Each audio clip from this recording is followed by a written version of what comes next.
Thank you for tuning in to Koppen with Comic. I'm Brian Koppen. We're with comic Nicole Majdali.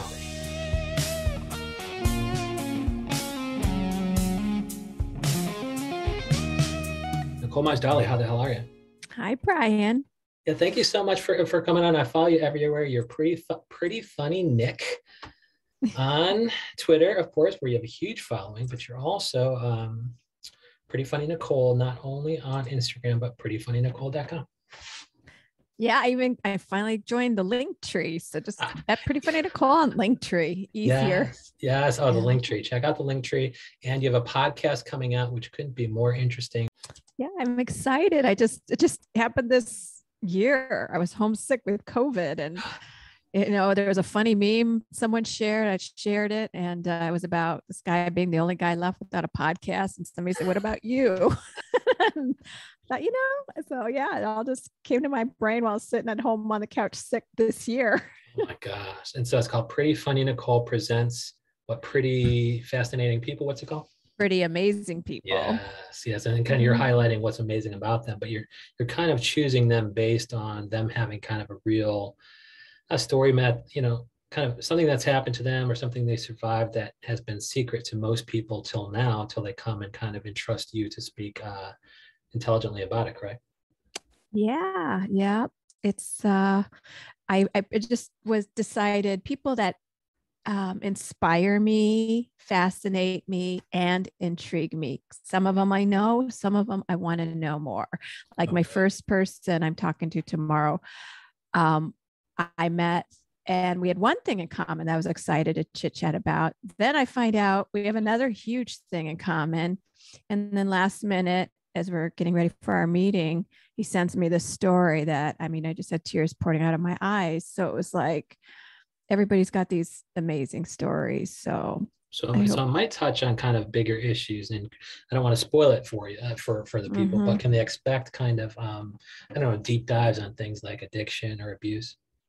Yeah. So I'm trying to get everything. There'll be comedians, there'll be entertainment industry, because it's it's just everything from my life and my world that I've experienced, and also relate to, or I'm passionate about charity. Some people with the charity organizations, fascinating stories. I do comedy at the Midnight Mission. So there's just amazing stories all around us. Oh, cool. And for people not from LA, tell me about the Midnight Mission.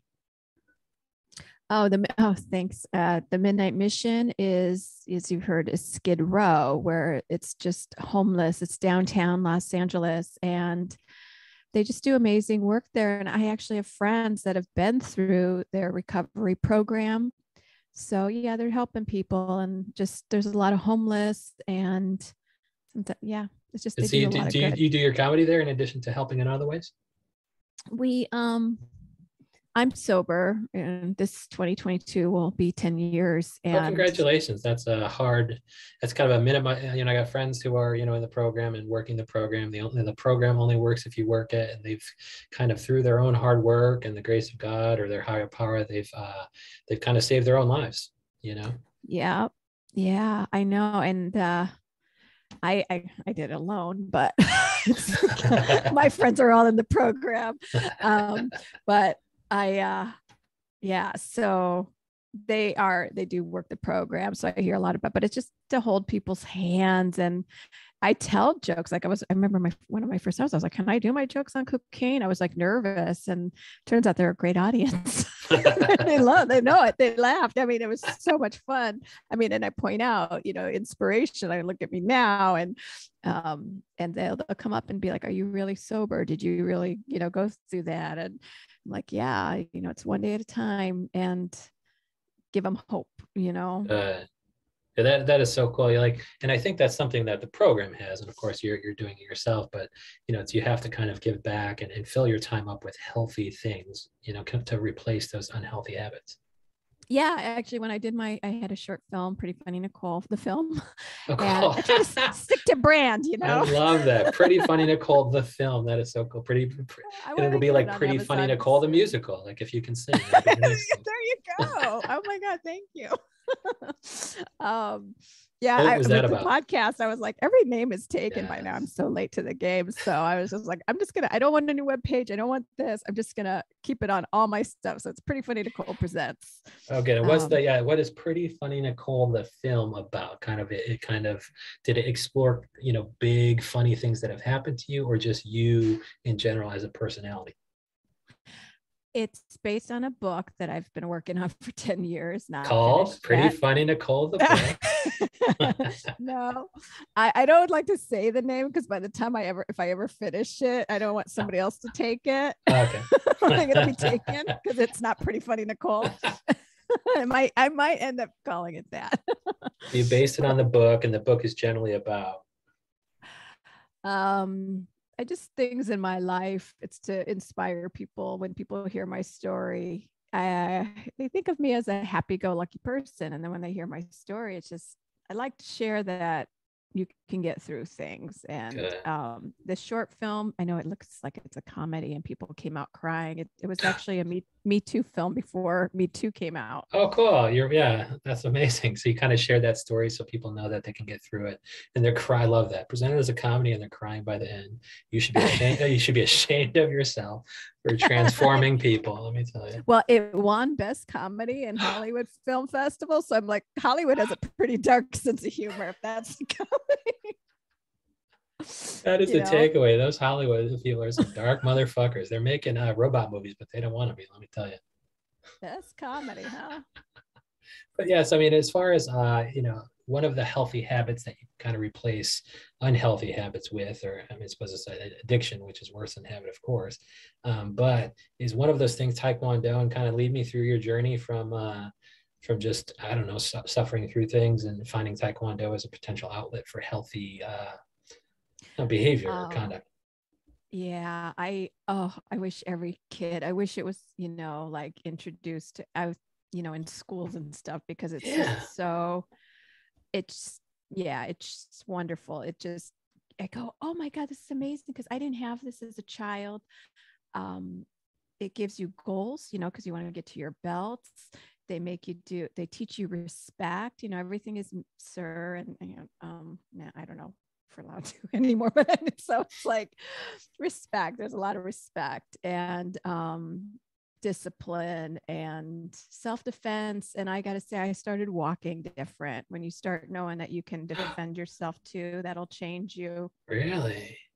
Just you start Mm-hmm. walking with your head up and your chest out, or what? Like, had Kind you been a of, shrinking yeah. violet before, where you were kind of just kind of shriveled shell of how you're walking now? It's just different. I don't know. It does give you a self confidence, that's why I say I wish even all kids could take it, Yeah. because and the studio that was my dojo was in Michigan, and I still visit and I go all the time.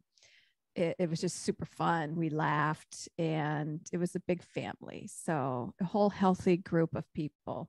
And I guess I was thinking that's a great idea to start younger, because then you're like, all right, these kids are being bullied. At least people will know, yeah, if you bully me, I'm probably going to defend myself. But then you think about everybody knows this shit and they want to show it off. And then you're left with a wonderful series like Cobra Kai, where Mm-hmm. Oh my gosh, I everybody's love it.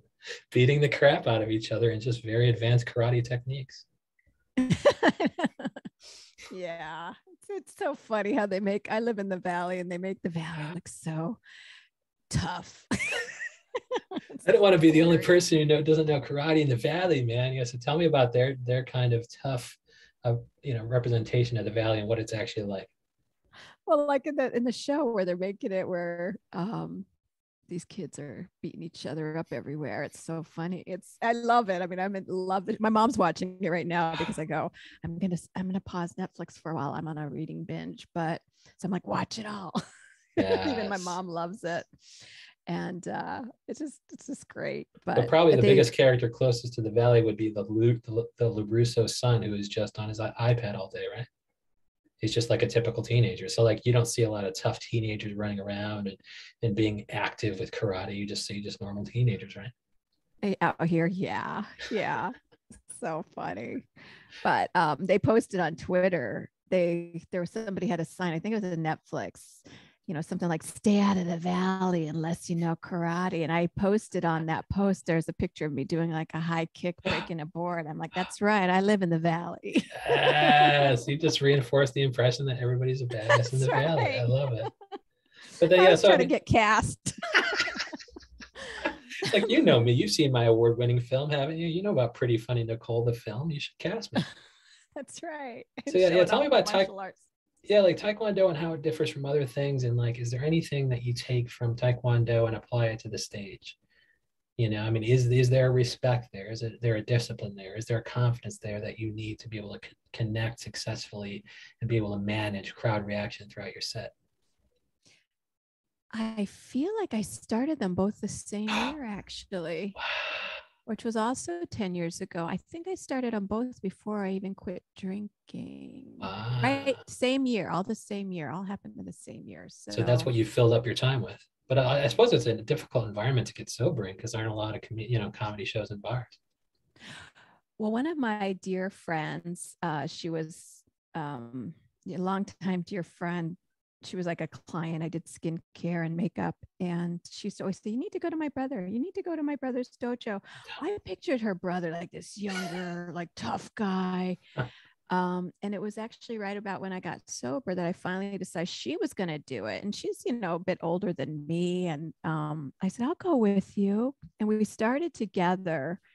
And it was so fun. And her brother, he's just the nicest man in the world. And he's just always cracking jokes. Like if you ever met somebody that you feel like there's not a mean bone in their body, but Yeah. he's like a fifth degree black belt.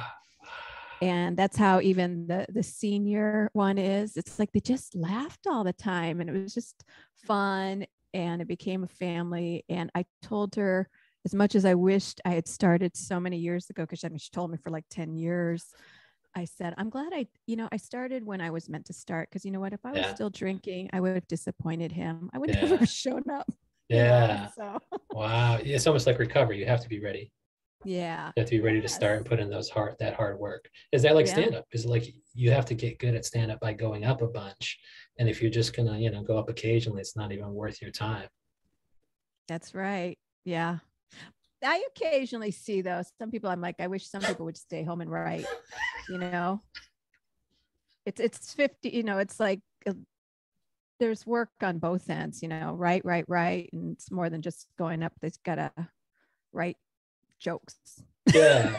And some of the people write on stage, but it's like what you're doing, like you look at a comedian with no material and you're like, well, at least get up there and experiment. Like, don't just talk Mm-hmm. about, oh yeah, what else happened today? What else happened? It's like if you're gonna write on stage, at least kind of experiment with some material or something. Like there's a way to write on stage that's productive, I suppose.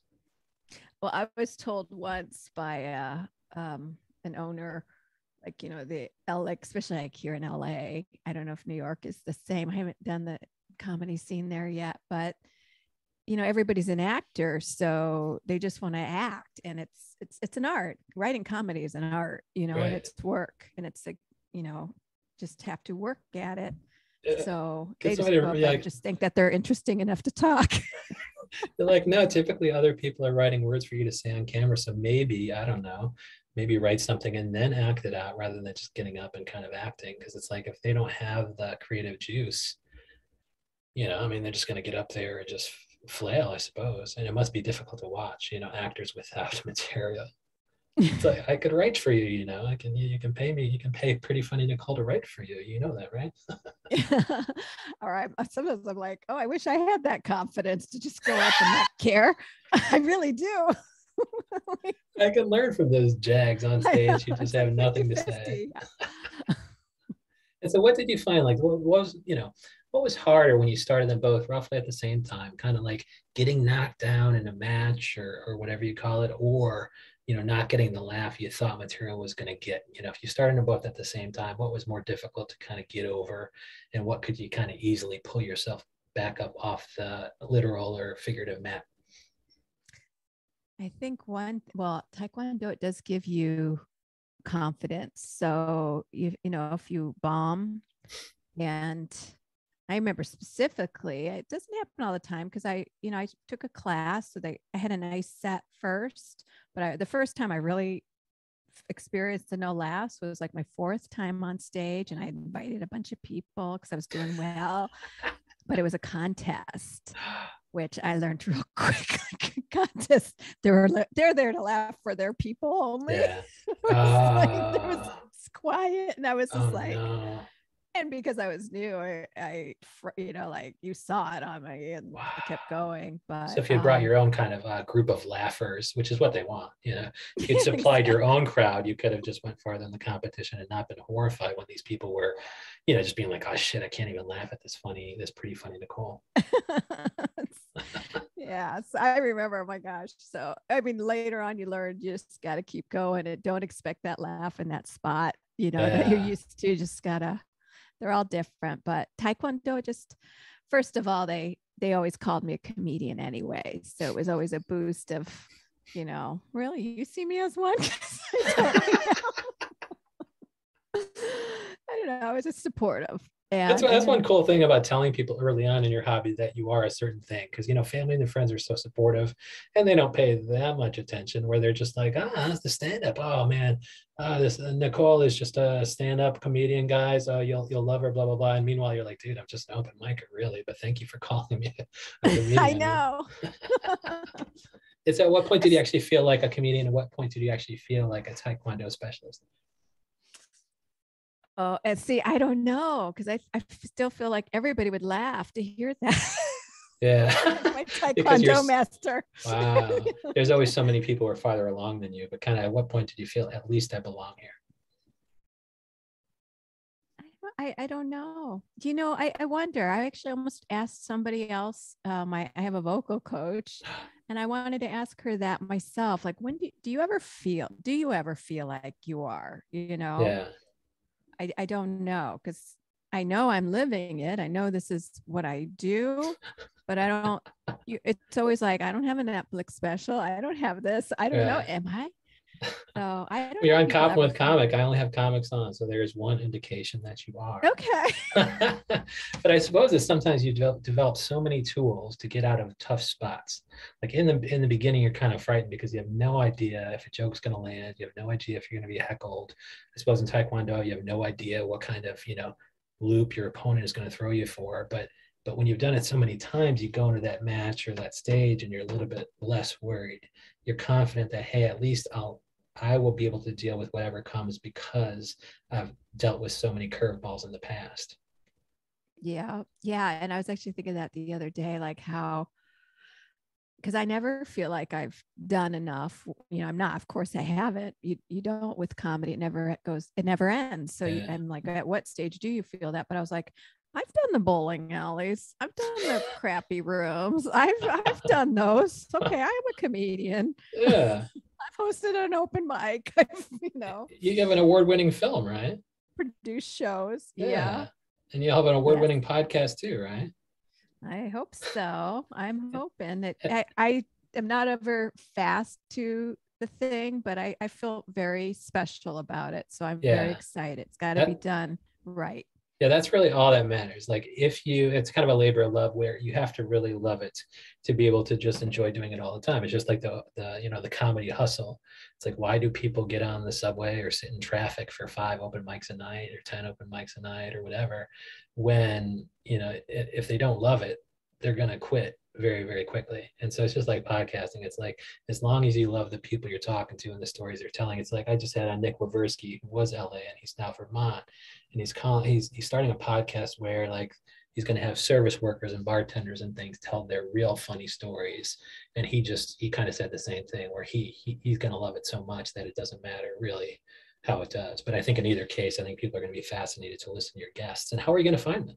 Like, if these are people who are kind of presenting as having, no real, they're kind of presenting as happy-go-lucky and they have all these difficult stories, how are you going to find those people? Like, you'll just kind of invite the people you've kind of met already on.